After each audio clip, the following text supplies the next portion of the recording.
see the problem with that? What do the postmodernists say about things that are true? It's true for me. It's true for you, but Or you can't. Yeah. Truth is relative. Sure, you can have your worldview. You see how that's your worldview, I've got my worldview. Right. It kind of plays into the postmodernist relativism, Right. or can, if you're not careful. And of course, it comes out of Calvinism, this worldview criticism, Kuyper, the workshop was talks about reading study. I really admire him for a lot. Bernice Van Til really turned this into a whole methodology. It fits well with Calvinism because Calvinists, believe that not just anybody can be a Christian. That to be a Christian, you have to be, sat by the Holy Spirit, elected, and so you have a Christian view. But somebody who's a reprobate, there's no way you can even become a Christian. And so they're all prisoners of their own worldviews, and yes, we Christians have ours, but if everybody's locked into their own worldview, how can you persuade anyone to change? It's very difficult. Is there a truth that applies to everybody that isn't just, your worldview or my worldview? Yes. And as Christians, and I think it's true, we need to say that there is, but if you're locked in the kind of worldview thinking all the time, it becomes very difficult to break out of that or even to see how you can. And in education, especially in liberal arts education that we're trying to do, we have the principle from Augustine that all truth is God's truth. But in the end, that we can learn from many different perspectives. But if you have the Christian worldview and all these ungodly worldviews, how can you learn, or why should you learn from one of the ungodly worldviews? Why should you even study it? Well, one answer given is you can criticize it. And so a lot of Christian curriculum, including that comes out of Francis Schaeffer, How Should We Live, and others, what it basically does is build up the Christian worldview and then talk about the others to criticize them. And so this kind of negative emphasis, criticizing all the other perspectives, which again, from one end, you could say, well, they should be criticized. But in liberal arts education, is there anything positive that we can learn from a non-Christian author, a non-Christian thinker? And I think traditionally, when you look at what Luther and others were doing, they were reading, the pagan Greeks and finding the Romans and finding all kinds of good stuff there. Not that they bought into their faith, some of the limits of it, but so I think sometimes in Christian classical education, we're sort of bound to this particular application of this worldview, this Calvinist kind of model. And I think our Lutheran theology can actually help us break out of that and give us an alternative that shows Christianity is not just one worldview out of many, but rather it's something bigger than all of the other worldviews, which may have a partial hand in something. But so it gives us a framework for knowledge that allows us to draw from all kinds of things while ensuring that the Christianity is, not just supported, but the Christianity that is the framework for knowledge and for life. Let's start. Some just kind of basic things to see how this is sort of think Christian. way. Let's start with some theological ideas. Okay, is Jesus a God or a man? Yes. Okay. Good. Yes. He was true God, true man, very God, very man. Now, for heretics, some said he was God the Nazis. Oh yes, he's God. They denied his humanity.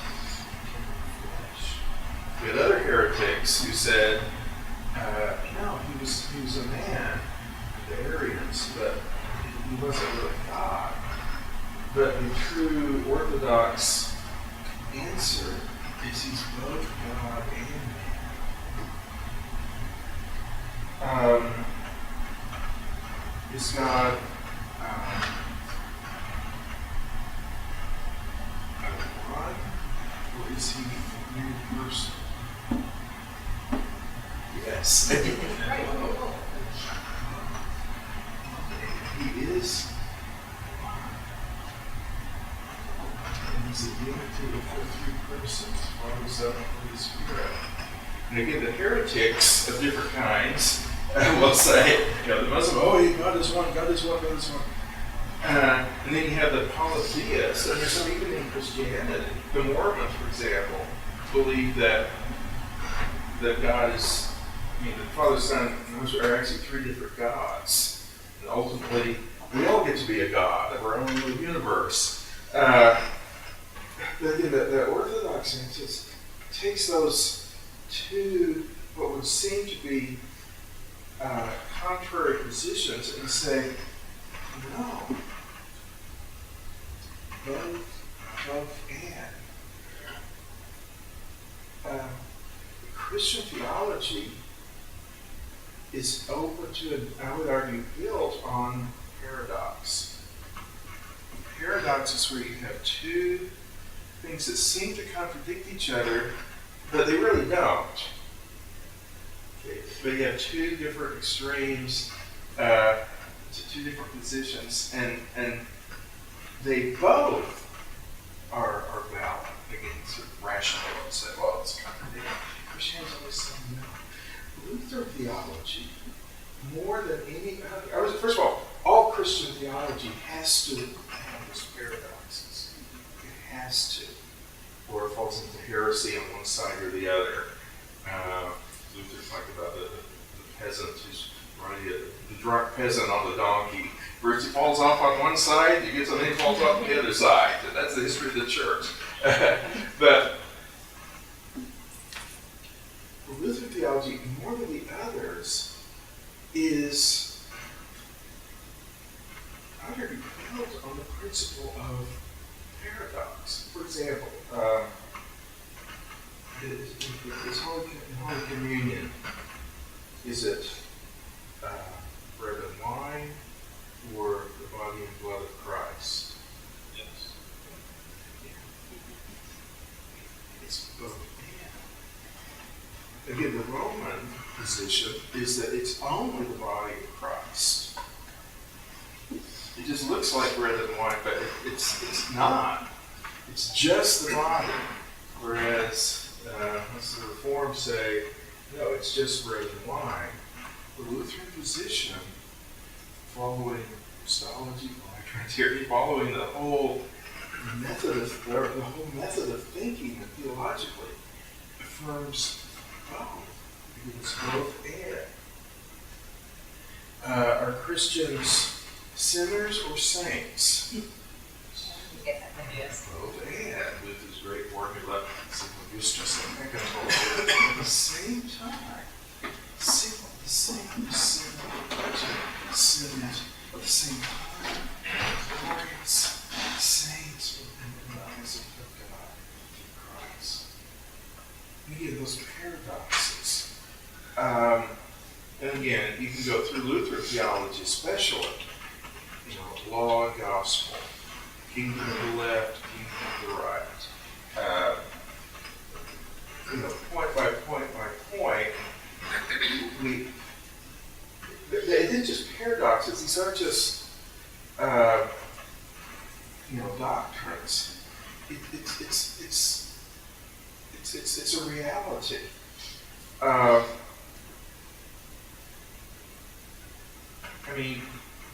Scientists are finding the same thing. Is light a particle or a wave? Well, it's probably, you can't even picture that in your mind. But I've seen we've done the scientific experiments in our physics labs at Dr. Henry College, and I saw it, how our physics prof shine a light through two different slots, and it forms this wave. And then you do another, then you shut off one of them, and it just, one particle. Our human reason is limited. That's why it's hard to conceive of these great truths. Because the human mind wants to simplify things. It wants to reduce everything to something very simple. Whereas reality is complicated, and theology is going to be even richer and more mind-blowing, right? Now, both and also applies to the liberal arts.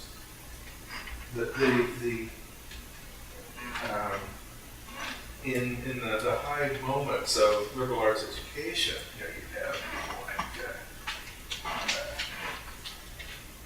Leonardo da Vinci. For us, science and art are like they're opposites. Well, a scientist is analyzing things, an artist is creating, that emotion. So, what are you going to be? Well, Leonardo da Vinci was both at the very highest level. And in the liberal arts, there's no dichotomy between art and science. I'm going to get into this a little bit later. And this type of education turned out all these Renaissance men and Renaissance women, actually. They seemed like they could do everything. And that's because the liberal arts tries to cultivate all of the human powers to the extent that it can. Not all of us have talent in all the different areas. But one of the reasons it covers so many different subjects and wants students to try out all these different things is because human beings have huge abilities and to cultivate all the powers of the human mind and the human being. But anyway, liberal arts tends to say both and a lot. And I think this is the point where Christianity and liberal arts can start working together. Now, let's see if we can get there. We've looked at some theological issues. Let's look at some maybe less theological issues, although everything ultimately, I guess, is a theological issue. Are human beings, in general, are we debased or exalted? Are we radically limited, or we have the potential to do amazing things?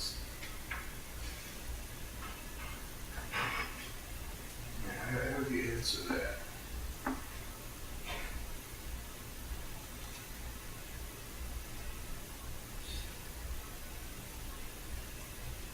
Well, we are debased. Okay, we are debased. We can also have gifts and talents that can do great things. So It's a paradox, but it's real, isn't it? Yes, we are horrible sinners. Yes, we're capable of depraved things, and we're capable of depraved things that we don't. We have that thing going on inside us that we don't even have the nerve to do in real life. Fortunately, we're sinners. The Bible, theology is totally clear about that. Does that mean that human beings aren't valuable? We're so bad, but does that mean you want to just be wiped off the face of the earth? Some of the environmentalists are saying he should be. Well, why not? In the discussion yesterday, in one class, but we contend, so we don't fall into the argument that God saved us because he saw something good within us. He saved us because of something within himself. So we are valuable to him for reasons within him. But still he has chosen to redeem us, though we are not worthy of it. That paradox you're alluding to, that's what drove Erasmus in the tree of Luther. Because he's got to say, no, we're good. Yeah. And he writes at one point, he says, I can't stand Luther's paradox. Really? Yeah. That we're sinners and saints, no, it just drives him nuts. Yeah. Because he wants to. Yeah, and because he's a logician in many Yeah. ways. Yeah. The realities are, again, often elude that. Yeah. I guess you're asking the question within the context of Christian theology, or you're asking it in the context of just observation? Just observation. Let's do just observation. Let's take it both ways. You can see the worst in people, and even in pagan cultures, you can see the rise above the creative. Okay. Even among sinners, you see people who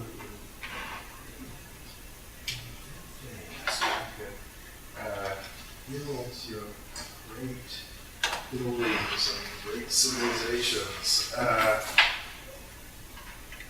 And yeah, those raising people are also capable of, wiping out whole cities when they're at war. And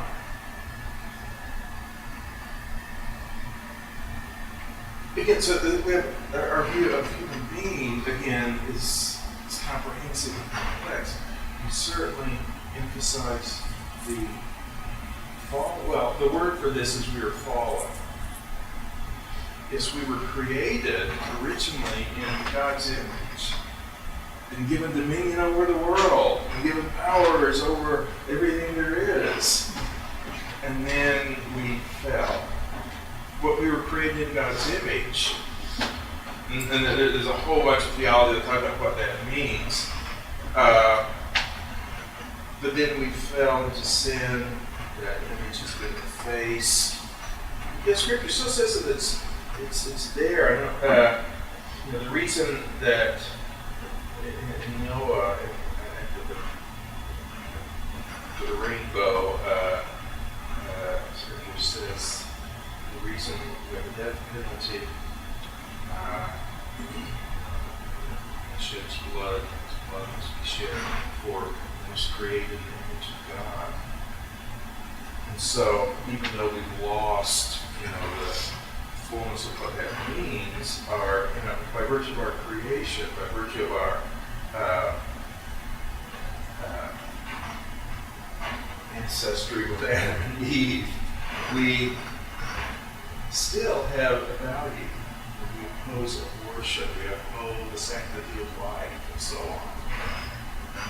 And we have a basis for that. Seriously, the Lutheran confessions, they talk about sin and our depravity, how total, absolute it is. But then there's a section in the Concordia of Concordia that says, but the essence of man is not sinful. Remember that? I mean, it's a whole discussion. The essence of man is not sinful. The essence of man is what God created. God doesn't create something sinful. He doesn't create sin. And the essence, where we have our humanity, that part is still in us. And so it's possible to talk about it becoming more human. In other words, getting more into the true nature that God intended for us, developing the powers that we have, our creativity, our intellect, all these other things, is still something that we have. Okay, so but again, notice that not just such a simple answer. Is man basically good or basically bad? Well, bad, and yet It doesn't mean I'm not valuable or something. Let me put it, let me answer maybe related questions. Should we be optimists or pessimists as Christians? Pessimistic or optimistic? Optimistic? Okay. We put our trust in the Lord, we need to be optimistic. Okay. If you're like Because it's gonna turn out all right. Ultimately.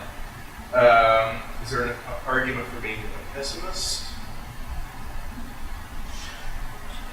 I think there's a reality of sin in the world we can't get around. Okay, all right. Are we going to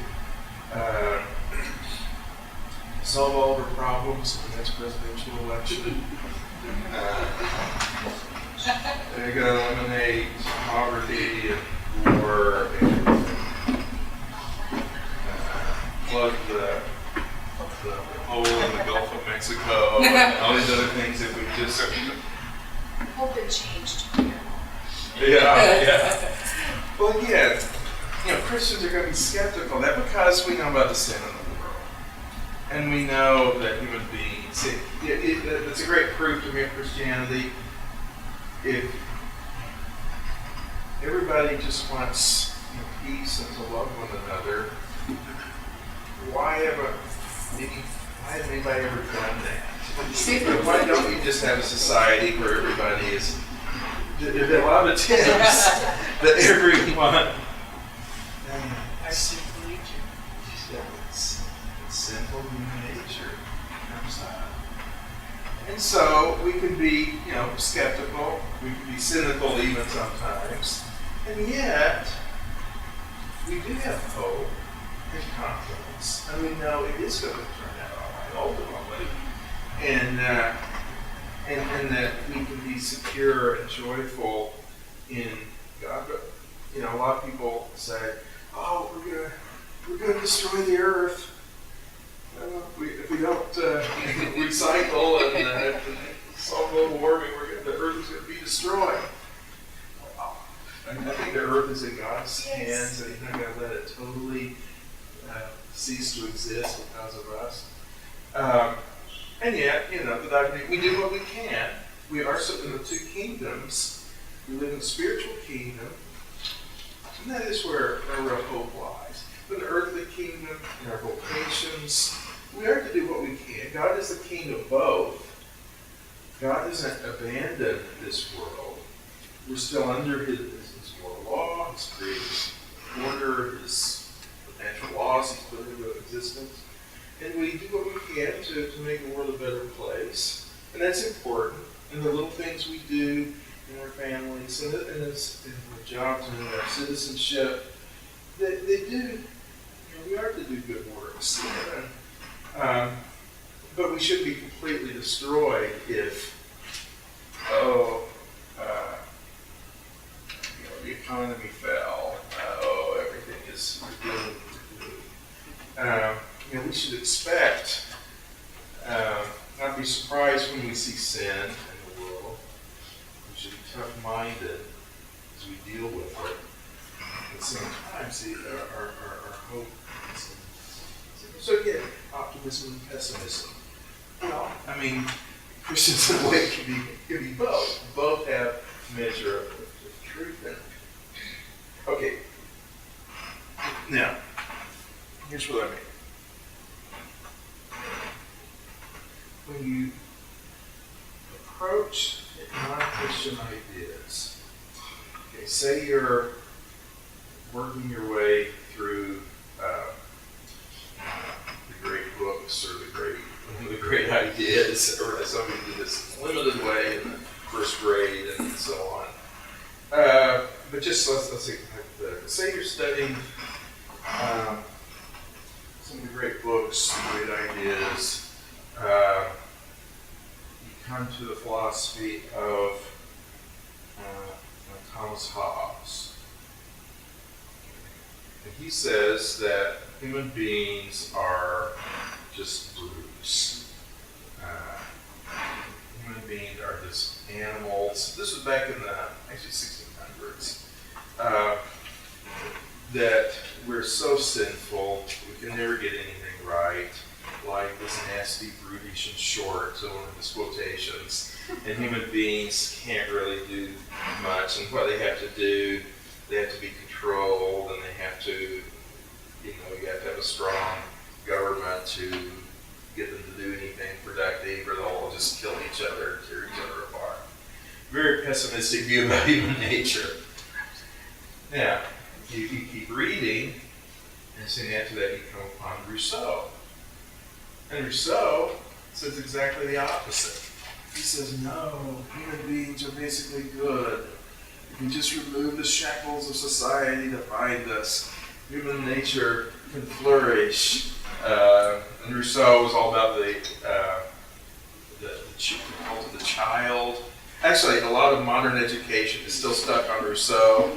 Oh, a child has so much creativity in society, and our education approaches stifle that creativity, and we have to let him follow his natural impulses and all of that. All right, so you're reading Hobbes and you're reading Rousseau. Notice both of those cannot be right. Those do contradict each other. Now, coming to it as a Christian, we would say, well, what? Yes. About both of them. That's the answer to me. What would we say about both of them? Okay, first of all, both are wrong, according to what we think it might be. That's good, Lutheran. Yeah.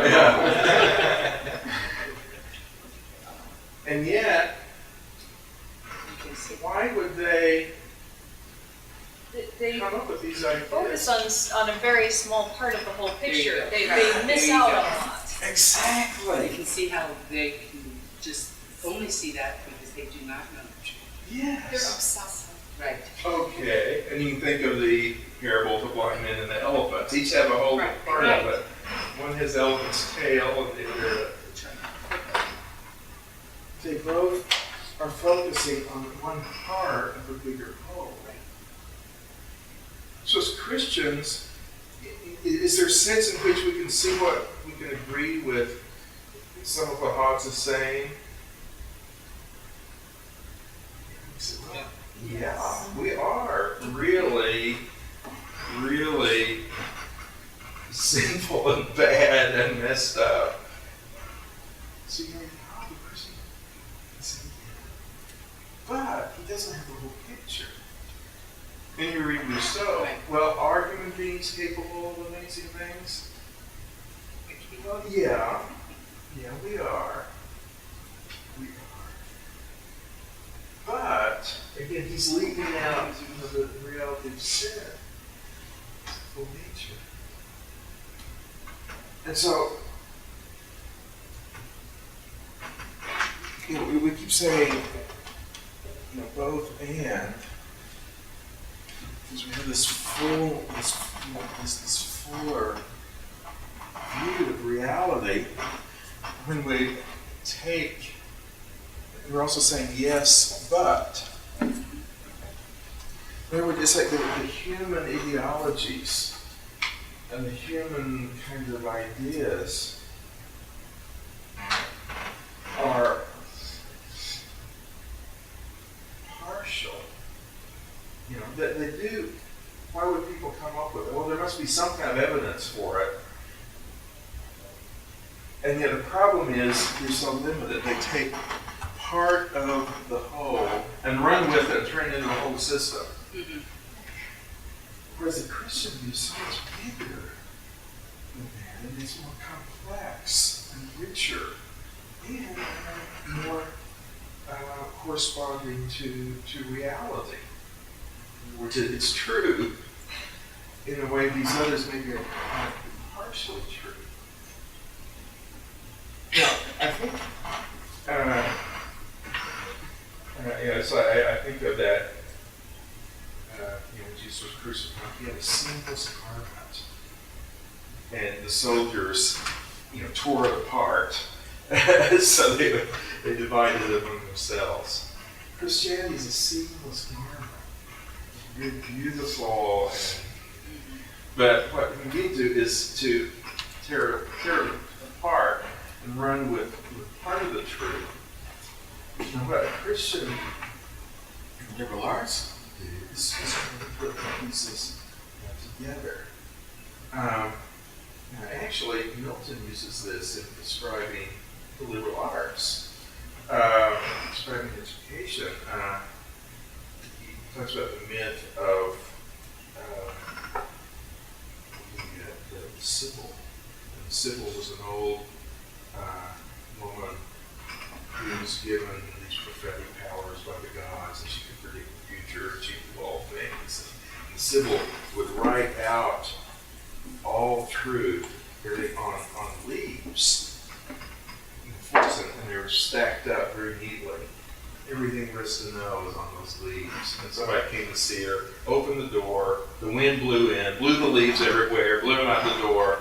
And so now our task is to find the leaves, find the different truths out there, and then put them back together. But, yeah, so, we read, here's the whole, different people along the way will have part of it, possibly. I think looking at Christianity as not just one little ideology among many others, but as a framework that embraces all truth in its fullness and complexity, it's a way that you can actually learn from non-Christian authors or non-Christian thinkers or non-Christian scientists without getting, without buying into their whole system. I mean, say you're studying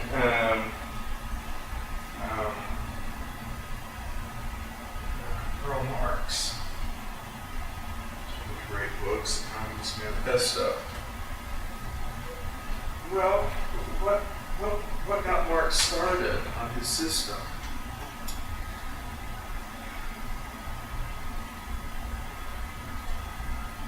During the terrible working conditions under the early Industrial Revolution. Yeah, and again, in Christian, we can acknowledge that. Yeah, that's part of the corruption of man. That's part of sin. Those early workers in the factory, they worked 60-hour weeks. They would calculate how much they would need to eat to stay alive, and they paid them enough just to buy that amount of corn. It was a terrible, terrible condition, child labor, people falling into machinery and those safety things. And then, in response to that, he built, the workers of the world should be Okay, and then, it starts to get problematic for a lot of reasons. And you can see what Marx, this rationalist, trying to be without any resources because he rejected Christianity of every kind. And see, but we can see, look how bad that must have been to create such a horrible response and trying to solve it. Are there other ways we can maybe make, treat under vocation, treat our employees maybe better than we did? And anyway, so you can raise a lot of valuable questions, but you can look at even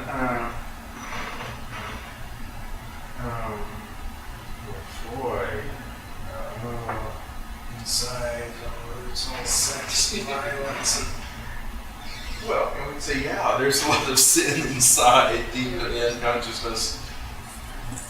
But that doesn't mean that everything has to be explained that way. See, these are there's a word that is reductionist. I notice that so many expect a reduction. They want to find a simple solution to a complicated fact. So Freud says, well, so everything is really about sex.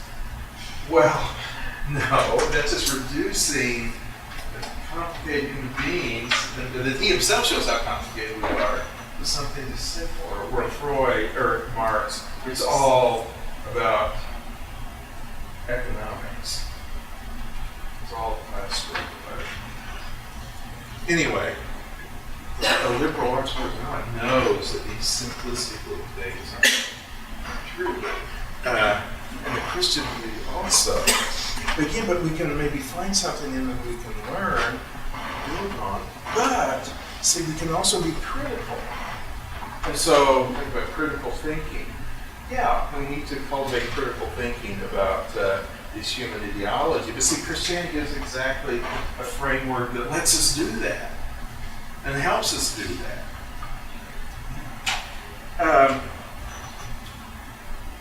I want to give an example of this kind of thinking as it played out.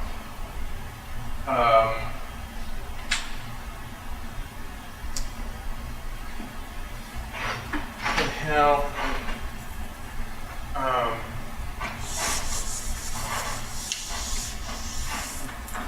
it really led, I think, to the conversion of a very important figure in our civilization. Dr. Veith, can I ask you a question? Yeah, go ahead. When you lay all this out with your students, and you're looking at these worldviews, being that you're dealing with a university of Christians who I think we could say also struggle with having the whole picture, do you find avenues in which you can then turn around and help them understand maybe they don't have the fullness of their understanding of baptism and the Lord's Supper and the means of grace and the gospel? Does that open their minds up a little bit? Well, it does. It really does. To help them start thinking about Christianity as bigger than they thought, Right. as more mind-blowing than they thought, and get them to think in terms of paradoxes, because often they see Christianity just as a set, a narrow little, and their beliefs. Okay, and some of them are very, okay, I got to stay within that, and I don't want to get out. Others are anxious to get out the first time they can because it's so legalistic and so small. But to show them the vastness of Christian truth is very helpful for all of them. And I think, again, as Christian educators, you don't want students to come away with the idea that, well, Christianity is just a little thing that I grew up with, and so that's all I know, and boy, there's a big wide world out there, and that's going to seem very attractive to them. So that Christianity is even bigger and wider than the world. Actually, it's the world that is the narrow mind. I mean, even materialism. Yes, they may say materialism, oh, the universe is so vast. It's really a very small universe. The physical world is all there is. And it's reductionist. And it's leaving out anything that is transcendent, any kind of meaning, or any kind of beauty, or any kind of anything. And to get them to think, I think as a Christian, they see, and they can see right through all the false ideas that are presented, while still understanding them. And in some cases, learning something from them. It's seeing that it's only partial. This also, by the way, answers the question of some of the critics. You Christians think you know everything. You already have all the truth. So why do you have to learn anything? And again, it's like, well, yes, human truth, yes, but if we're not going to know anything, we're not going to know everything totally. There's always going to be something to learn. Even as we, 100 years from now, we'll learn even more. But there's still going to be things to learn. There's still going to be things to learn even about these, Mr. Hobbes and Rousseau. Because the human mind, remember, our doctrine teaches, is limited.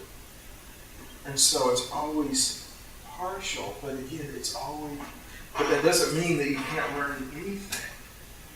And so, again, it's comprehensive, it's positive, but also critical. And anyway, it's a framework for education of every kind.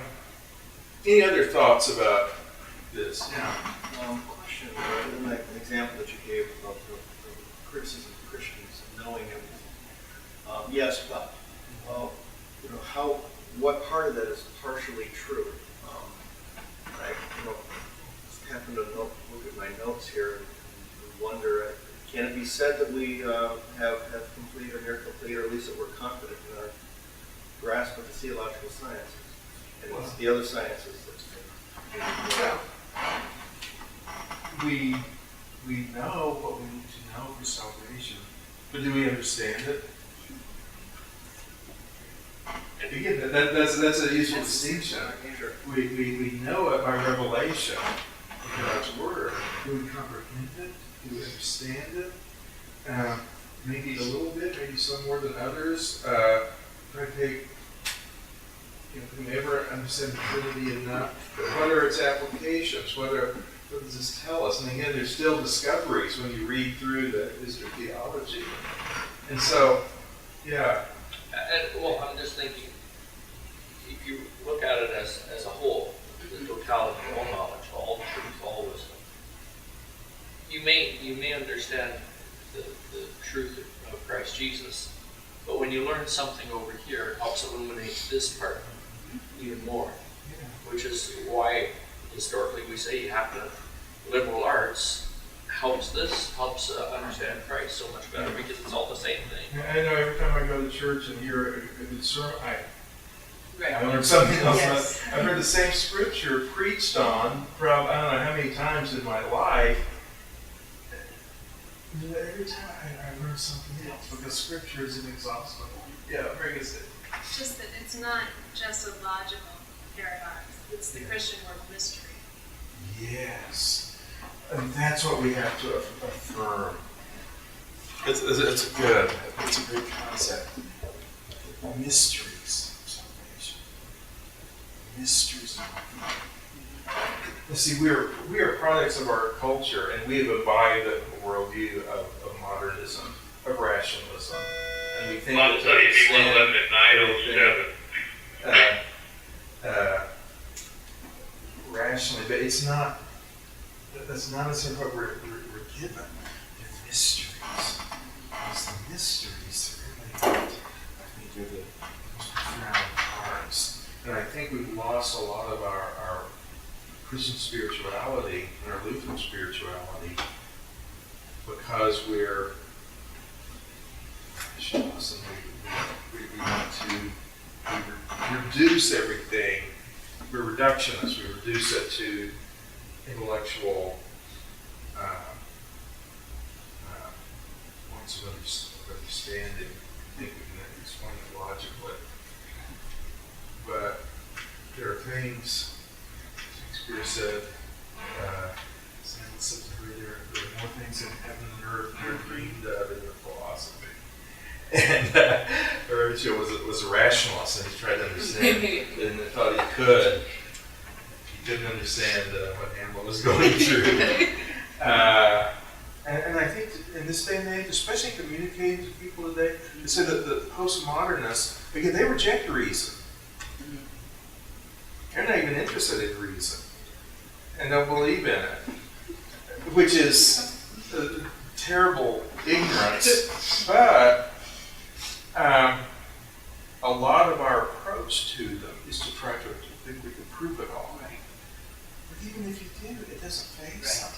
I found that it's better to connect to people by emphasizing the mysteries of our faith, by throwing high relief on the mind-blowing things of our faith. Actually, that's why I did my book, Spirituality at the Cross.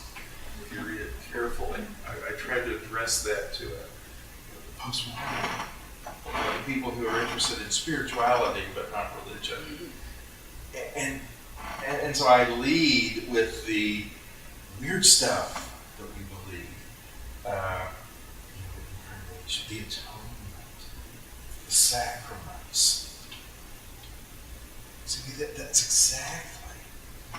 And then, yes, they need to learn reason and they learn to think about their faith and everything else. But anyway, we need to, our Christian faith is have to learn some mysteries that are true in the fullness. Good.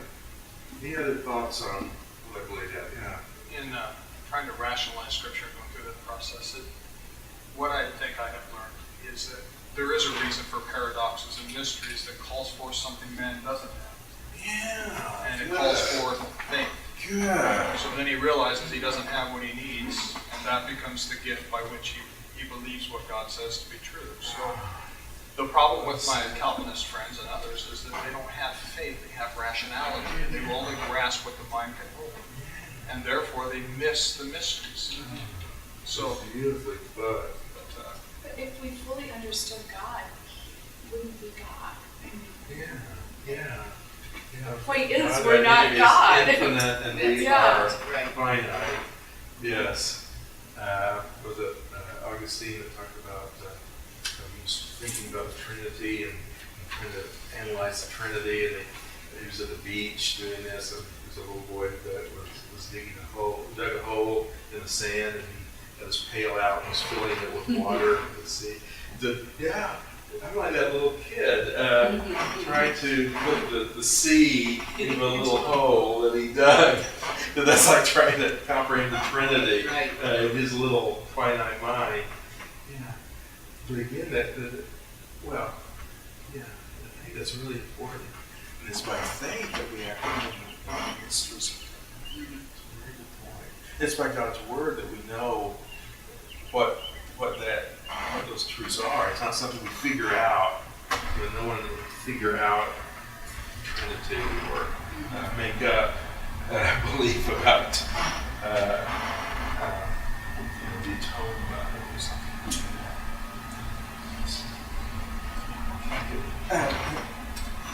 I want to talk a little bit about CCLE.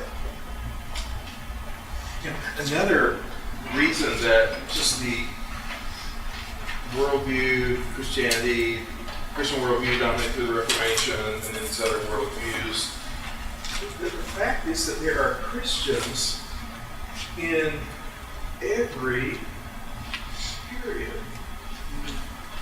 There are Christians in every style, in every culture, and every philosophical climate. I mean, Christianity, unlike Islam or Hinduism, it's not a cultural religion. It's something that applies to every language and every tongue and every tribe under heaven, right? And I mean, if you become a Muslim, you have to adopt the whole Muslim culture. If you become a Hindu, you have to do the same. But Christianity works in every culture. And again, that's another powerful evidence, I think, for it. It's universal. And when you study, the history of literature or history of philosophy, history of ideas, you find Christians at every stage. Yes, up through the 1600s, just about all of the great writers were Christians, one kind or another. Then the Age of the Enlightenment started having more of the dominance of non-Christian authors and thinkers. Then you study Christian thinkers like Samuel Johnson, Jonathan Swift, and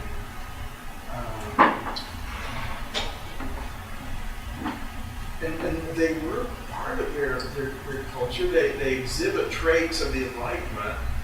They're more rational, but they're also arguing against parts of the Enlightenment, like Swift, who was a minister. Right, he's wild satire about Gulliver's Travels and Some of them you don't want to teach to young children because of the way we just go over without fires and things. It's embarrassing, but very, very funny. I'll leave that to your imagination. But he's making fun of the enlightenment of his day. He thinks man is so great, where he describes them as little people, just a couple inches tall, scurrying around. So he's very much a man of his time. He's also countering the time, very much along the lines that I'm suggesting. But then you have romanticism, the age of emotion. Well, you have Christian writers then. I mean, Orthodox Christian writers. Great studies as apocalypse. The Romantics were writing about nature. He writes about nature, only from a Christian perspective, which, is very affirmative of nature. We look at nature into a God, like some of the Romantics did. The Romantics were interested in exploring their emotions. He explores his emotions only as a Christian. And he goes inside himself, and he had these powerful struggles, the spiritual struggles that he's writing about. And so you can evidently be a Christian in the Romantic era. The Modernist era, where everything seemed to fall apart, that Christianity was discredited, Age of Reason, and all the rest. But you had the key modernist poet who totally reinvented poetry. And some say, messed it up ever since. But he became a Christian. But again, these are not just, look at Sam Johnson and Hopkins, T.S. Eliot. These were conservative Christians. Okay? Liberals are ones who just do whatever the culture says. And, Age of Reason, all right, we'll downplay the supernatural elements of Christianity and turn it into rational religion. Those are the liberals of that day. Romantic liberals, Schleiermacher, Christianity is just a matter of feelings. You have the pietists movement out of that, all kinds of things. But the real Christian was stood the test of time. They were conservative, and yet they're working in these different views. Anyway, Eliot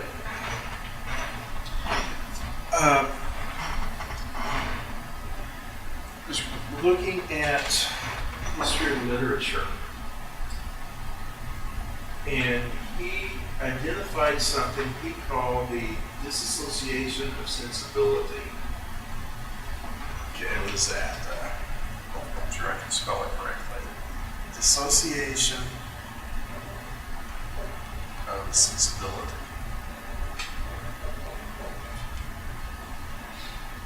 Sensibility has to do not just with how you think, but how you. Let me. I think I can explain it better starting with what he said. He said, all right, you look at the writers before the 17th century. He was looking at the metaphysical poets like John Donne, George Herbert, but it also applied to Shakespeare and the ones before that. Comparing them to the 18th century, and the opposite of the Enlightenment. And then you had the 19th century, the Romantics.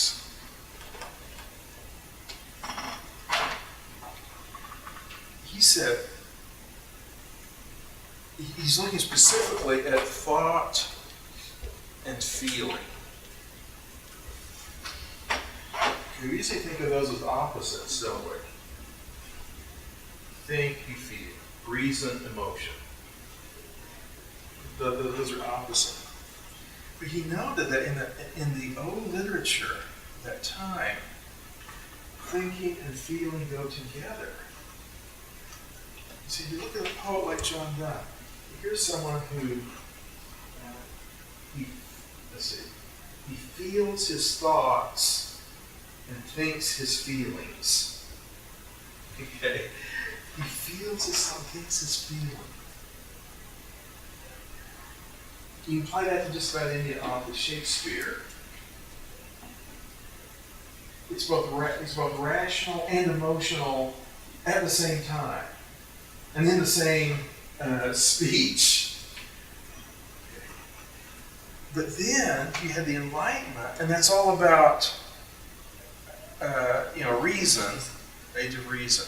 The only truth, the only things that are real, the only things that count are what can be proven by reason. And emotion was seen as something that just gets in the way. And makes us not think clearly. So the task is to cultivate our reason and suppress our emotion. And then you have the Romantics doing the opposite. They're reacting against the Enlightenment and saying, no, it isn't reason that makes us human, it's our emotions that make us human. And what we should do is get in touch with our feelings and cultivate our emotional lives, and reason is just chains that hold us down, and all the rest of it. We have age of reason and age of emotion. But here, so there was no, that dichotomy didn't exist.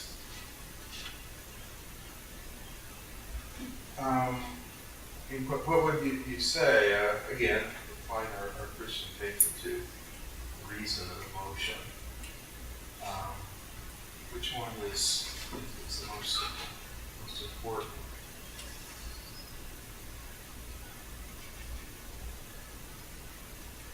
That's the form of my question.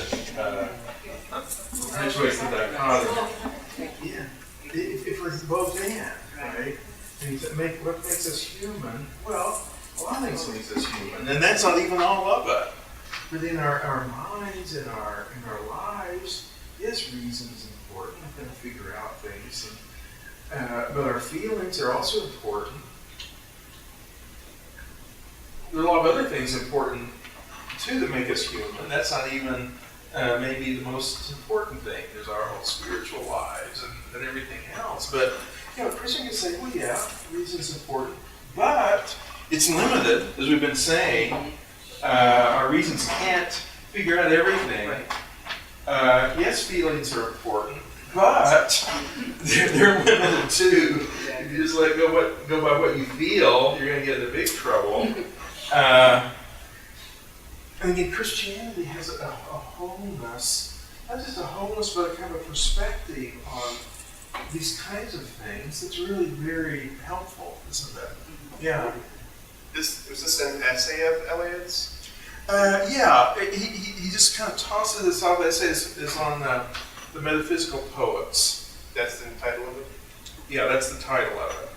He's trying to talk about, now in his life, he is the cutting-edge, radical, bohemian, wild man poet. Who's reinventing poetry, but he's looking at the tradition of what's gone before. And again, what does modern literature be? Well, in his time, it was just all over the place. It was very fragmented, fractured, because people, and poets and artists had no basis for any kind of even relating to reality. Modern art gave up representing, the objective world, and instead just creating things out of the artist, just colors and patterns, and anyway, it was authors were trying to find something that would be the basis. So it was very experimental, and many interesting things they came up with. One thing I've appreciated, we got done studying this era this year, my children Oh, and I. okay. And what I've appreciated about classical education is that I really tried this year to look at the music and the arts in relation to the historical, and how that's a commentary on society. what's going Yes. on in history. And my children, it's just like a light was turned on, And and they're able to analyze, look at the artwork, look at the poetry. E.E. Cummings was a favorite because they're like, yeah. he doesn't follow any rules. Yeah. And that's a commentary on Didn't what's capitalize the going on. first line of this. And then, during after World War I and all that. And so I thought, oh, what a great way to teach history for children that maybe have a hard time reading and comprehending. You can tie this in and it appeals to their different learning style. Of course. Yeah. How old are your? I have a 7th grader and a 6th grader, and I also have a 5-year-old, but he's kind of, Okay. Yeah, quite got to E.E. he's Cummings. our air and a biscuit. But yeah, Isn't that something? See, this is the classical approach to teaching, and it does make it easier. I mean, you can talk about the modern world and talk about fragmentation, on the philosophical level, but you bring the art into it, and the and poets. the literature, and the poet, and Yeah. E.E. Cummings was trying to write poetry by breaking all the rules. At this time, everybody was breaking all the rules, and even jazz, today, yeah. people try to think they can break all the rules. Very cool. Yeah, but that brings it down to earth, and it brings it down to experience. And that's the value of approaching even philosophy, even theology, through through the arts. Christianity was very easy to tie in. We were, lost, I would say. The Christian, what's the motivation behind all these, artistic things? And it's wonderful to see my children and I thought, I wish I learned this way. Well, but you did. You're learning it when you're teaching them. That's what all of us are doing, actually, if the truth were known. It's all connected. And the Christian perspective, see, it's important to learn to do that. Isn't it that Christianity was something back in the old literature? I mean, with T.S. Eliot, it's interesting. He was very much on the E.E. Cummings, but only more so. Been thinking about that. He started to say, what I lack is this homes. My sensibility. Again, sensibility is thinking and feeling and how you're reacting to things. It's been disassociated. In other words, kind of fragmented and kind of unconnected and everything going on in these different directions. So in these writers, you saw a model of something different. And eventually, Eliot identified that with Christianity. And he became a Christian in the search to reassociate the sensibility, or however we want to say it. He became a Christian. And it just completely shocked all of his friends in the art world when he did that. But he became another most fascinating Christian and not a liberal Christian, a conservative Christian. His writing still, after becoming a Christian, is still modern in every way. He's addressing modern issues, but you can see he's starting to feel his thoughts and think his feelings, and of course the subject matter that he starts writing about is Christianity, especially Christianity in this world of what's coming apart. It's interesting because Eliot is doing that. In the meantime, about the same time, C.S. Lewis is doing something very similar.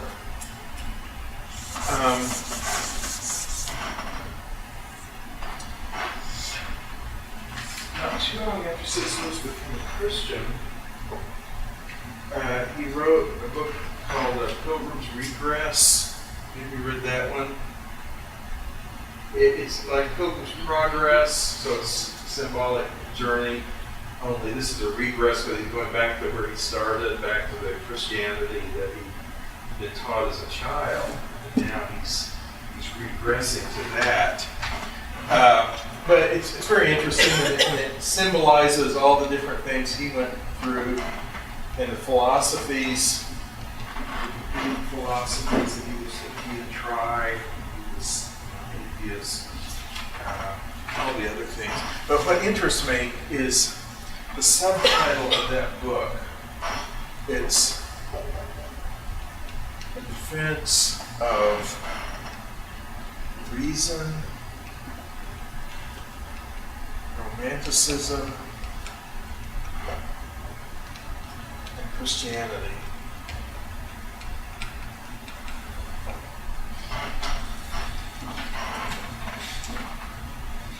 Now, at first you see that, wait a minute, he's defending reason and romanticism and Christianity?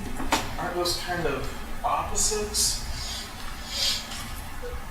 I mean, reason, figure everything out logically, romanticism, feelings, beauties and mysteries of nature, glorying the self and the imagination, and Christianity.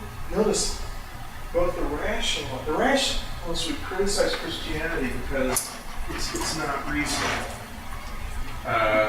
It has it's too emotional, and it has all these mysteries that it can't explain. The Romantics criticize Christianity because it's too rational. Look at all these doctrines and ideas that you gotta believe and that you're teaching,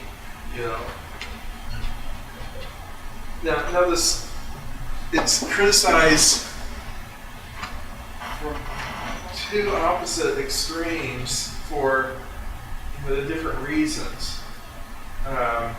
Chesterton, by the way, if you're interested in the paradoxes of Christianity, G.K. Chesterton, there's a chapter in his book called The Orthodoxy. He talks about this. Lewis read Chesterton, and that was one of the big influences on this faith. Anyway, Chesterton had some idea that Christianity was being attacked for all the different reasons. He said, he started to think, well, if somebody says a man is too tall, and another man says that same man is too short, maybe he's the right size. You've got a little pygmy saying, the giant necromorph saying he's. And he said that the fact that everyone was attacking Christianity for all different reasons, maybe Christianity is the truth, of which all the others are just kind of partial things. Anyway, Lewis, realized, first of all, that reason, even in the age of reason, did need to be defended. Certainly does now. When people say reason is valid and there is no truth. And Lewis does defend reason. And he uses reason a lot in his writings. In Christianity, Jesus is either who he said he is, or he's a madman, or a lunatic, or whatever. And then he eliminates each one, and maybe he is then one that's logical is that he is who he said he is. He uses reason, and mere Christianity, I think, has been a helpful apologetic to people that are modernists, who want to understand everything by reason. It sounds effective today. I gave it to a non-Christian that I knew, and she read it, and her reaction was, well, it's pretty good, but there's all this sexist language in it. She couldn't look beyond that. But again, that's how people are. And again, they're not moved by the logical argument. In many ways, we're more more romantic, where we focus on the self and on what the self wants and on the will and what we create for ourselves and all the rest. But Lewis felt that romanticism also needed defending in the early 20th century. Because the Romantics did talk a lot about, mysteries. And they did focus on nature in a way where you become sensitive to the beauties of the natural world. And nature is not something just to, destroy, to make something for yourself. And you don't have to be an environmentalist to prefer a tree to a strip mall. Do good. And also Lewis, he's interested in fantasy.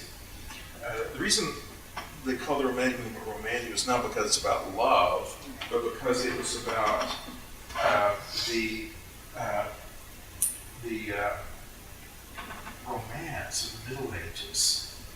The romance was a story about knights and supernatural events, knights and princesses and dragons, and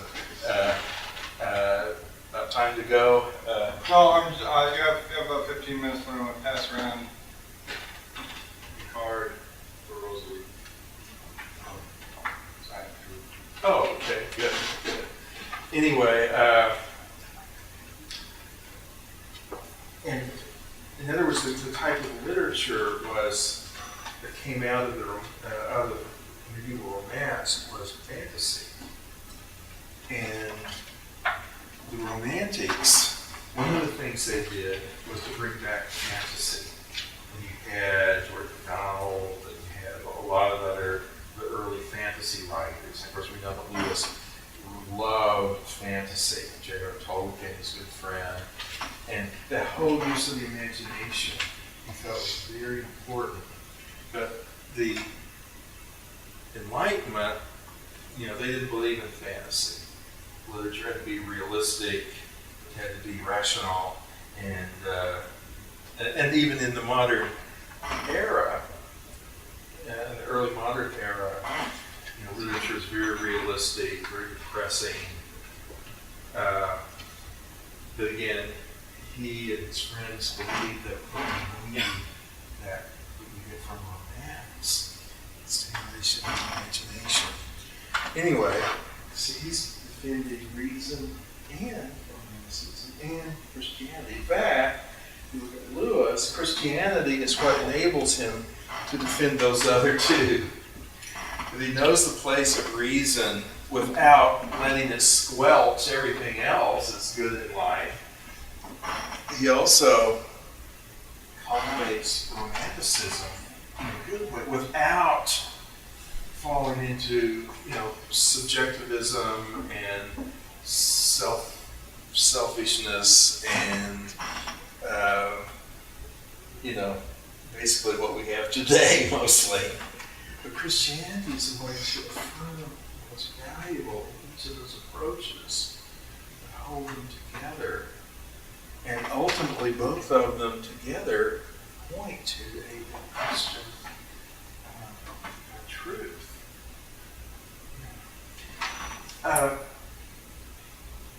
So when I read Lewis, I see him doing these same things. He's in a different way, in different terms, he's fighting this association of sensibility. Okay, let me just suggest some things for you as Christian liberal arts educators on whatever level. I just encourage you to fight this association of sensibility. Okay? If your children are very emotional, they probably will be as products of their age.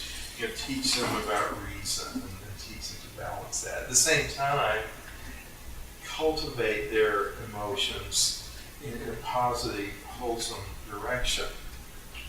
Encourage the use of the imagination without throwing out objective truth.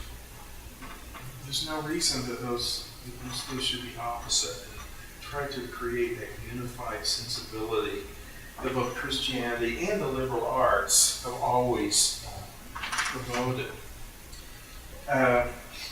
Fight false dichotomies. One of the big ones today is the fact-value distinction. Most of us were taught in our schooling and our education classes that they're facts, those are objective, and values, those are subjective. That's been a staple of modernist thought, and see it in education. So if you believe in a moral principle, well, that's your value. That's subjective. Like now, the administration is thinking about whether or not to approve a new kind of abortion drug. Is what it is. Make it available over the counter, and they say, well, we're only going to let scientific information. We're not going to allow ideologies to influence us. Is it that's not an ideology? Is it? But you're trying to make a decision. The Food and Drug Administration. If you're going to make a decision, that's a moral act, and you can't separate morality from science. Morality is not just subject. Anyway, fight those distinctions. There's a lot of false dichotomies that we need to be on the lookout for, and they're just kind of natural to us. But really, they're paradoxes. Yeah. Would you say that sometimes in classical education we create a false dichotomy between vocational and classical? Oh, absolutely. Absolutely. And again, as we've heard with Lutheran, of course, vocation, that's been reduced. The reductionism, that means job, that means job training. No, vocation means God's calling on your life, and how and where you're going to live the Christian life, in your family, the workplace, the community, culture, and the church. So that is a false dichotomy, and that's one of the criticisms of, well, we want the vocational training. Oh no, this is, we're not vocational training in the real sense, this is where you'll have it. But yeah, the idea that learning, developing your mind and skills to do a job,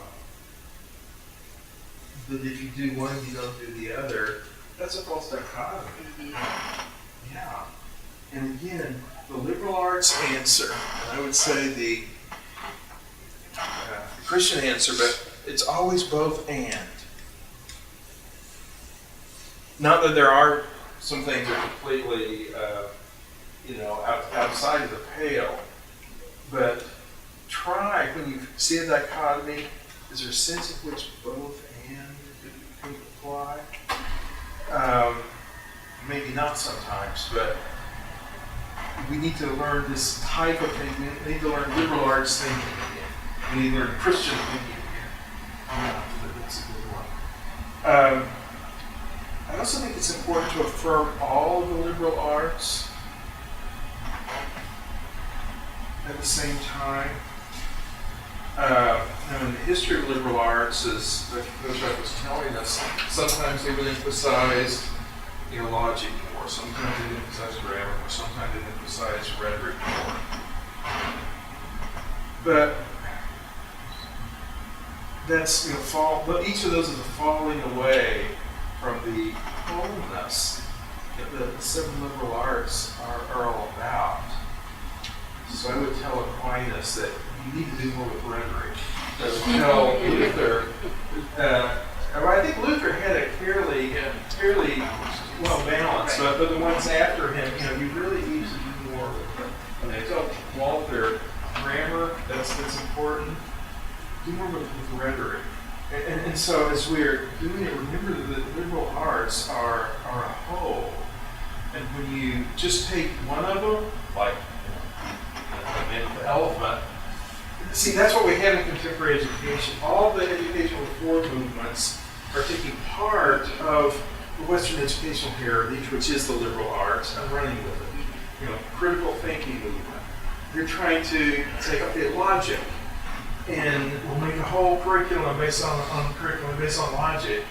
But they don't do anything with grammar or the back to basics movement is an attempt to focus on grammar level. That's not enough. It's not just enough to know something. You need to understand it, and you need to be able to do something with it. Right. So that's the logic level, and that's the rhetoric level. a complete education in any subject is all of those three, right? I mean, even if it's driving a car, you need to know certain things. Yes, it's a grammar you need to understand, to drive, and you need to actually be able to go behind the wheel and actually drive. But so many of our contemporary education theories are some liberal arts. But people say, well, we want to create a classroom, and so we study science creatively, and we have kids sitting around sharing their feelings about global warming. It's a science class. Well, if they knew something about global warming, they would have the grammar of climatology, and then if they understood it, had the logic of it, understood the issues, then they could sit around the corner and have a good discussion about it, and maybe different opinions, and they might not all agree, but it would be based on something. But so many of our educational theories are not really new. They're taking one part of the 7 liberal arts and trying to make a whole system of it while ignoring the other 6. And so again, I think that's important for liberal arts to affirm them all, not letting one dominate, and including not just the language arts, but the mathematical arts. We don't do nearly enough with quadrivium. Again, the quadrivium is mathematics. And especially for students to succeed, especially because no one else is teaching mathematics very well at all, as everybody is complaining. And so companies are having to go to China, India, and other places for scientists and engineers and technical people and people who know about computers and so on. But again, the quadrivium, arithmetic, geometry, which is spatial relations, music, which also brings in the category of aesthetics. Actually, poetry is often studied under music. So aesthetic, it's not just about the true, the good, but it's also the beautiful. If students, that's a survival skill. Students need to understand music. Otherwise, they're going to be swept along and with what gets on the radio, what they're downloading on their computers, and they won't see it. But they could know good music or bad music. You know how to understand what music is doing to good or bad. It's a survival skill. And finally, astronomy, which is empirical knowledge, which brings up the science of being able to observe the science world and to see its mathematical order. And again, those areas are greatly neglected in our classical curriculum, and there need to be more work done for that, more resources for those of us who do that. Yeah. Is there ever a study on architecture? Because that really brings together all these disciplines, the aesthetics, the reason, the critical thinking. That's what I was before becoming a pastor. Oh, that's great. You should put out something. Architecture actually was studied under a geometry. And geometry was not just, see, the way we teach math, it's in that fragmented way. You study numbers and learn tables. And architecture applies geometrical principles in the actual world and to build a building that won't fall down. Architecture is a very good thing to study in the liberal arts. One of the great books on liberal arts is by Vitruvius, who's an architect, and he talks about why architects need to know the liberal arts, and why that's the foundation for a good architect. It's fascinating. He's a Roman master of building these amazing buildings.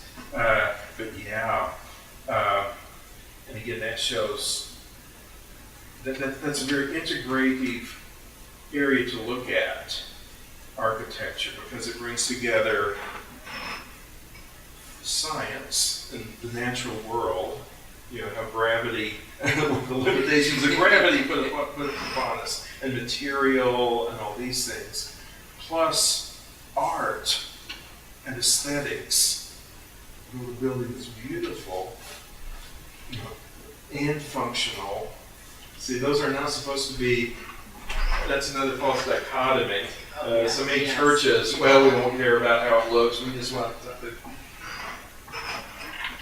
But architecture brings together, again, so many theoretical, practical, scientific, and aesthetic.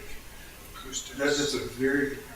Acoustics, it has Okay, rhythm. yeah. There's rhythms within the patterns of the building. Good. It all comes together. Yeah, And see, those are the kind of things that, to identify things like that that are integrated by their very nature, you can see how they all work together. And amazingly, that if you follow all of those principles, the aesthetic and it usually results in a building that's beautiful and that you want to live in and functional.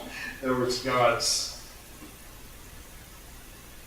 all of the different laws that there are fit together, and you see them come together. Yeah, putting together something on architecture for liberal arts students, that would be really a great service. You should think about that. Is this enough to be a pastor right now? Well, But maybe. yeah. Okay, I guess we're out of time. Let me say one more point. Neil Postman, a great educator, talked about the thermostatic model of education, where if a student, if the culture is very static, education needs to kind of loosen it up. If the culture is very chaotic, education needs to bring some order. And so the idea of a thermostat, if it's too hot, the air conditioner comes on. If it's too cold, the heater comes on. He said education needs to be that way. And so just going with the trend, often countering the trend with, the opposite, what it needs. And in thinking of both and, sometimes you address the culture with the other, in other words, what needs to be taught is sometimes the other part of the pole of the reality. In other words, now it's very emotional, our culture very emotional centered, and now, maybe a little bit more logic will help them to become balanced and whole human beings. Others may be very logical and analyze something. They need to be taught to loosen up and to use their imaginations. And so in teaching on this model, it's always kind of seeing where they are and kind of countering where they are and bringing them to this fuller sensibility. Okay, we're out of time. We need to get to the other part. So thank you